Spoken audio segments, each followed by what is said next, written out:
The Russian Revolution of 1917 divided the world into two ideological camps, capitalist and communist. For the next 70 years, the communists would wage a war of words and images against their capitalist enemies.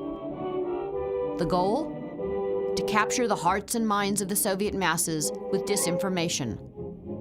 To turn them against the enemy, who they said ruthlessly exploited the average citizen. To turn them toward the state, run by peasants and workers, which cared about their welfare and guaranteed them health, education, and a shining future. A minority party with approximately 200,000 members, the Bolsheviks in 1917 assumed the leadership of 160 million people, scattered across the world's largest continuous landmass. They spoke more than 100 languages and were, for the most part, illiterate.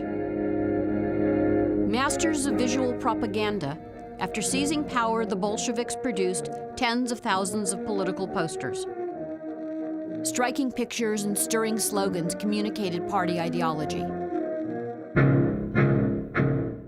Lenin proclaimed cinema the most important art for promoting communist ideology.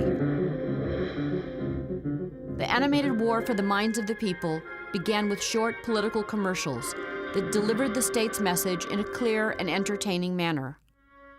Shown in cinemas everywhere, they encouraged people to form collective farms and join the Communist Party. They promoted the state's tailored vision of Soviet history and fanned hatred of the Americans, the British, the Germans, the Japanese, and world capitalism.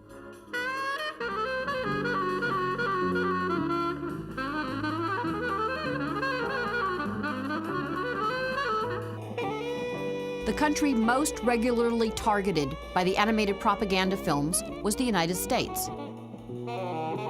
It was important to keep the Soviet people, most of whom were locked up in the USSR, believing that they lived in the best country of the world. From the 30s to the end of the 70s, Americans were depicted as evil racists, unemployed, exploited workers, and warmongers.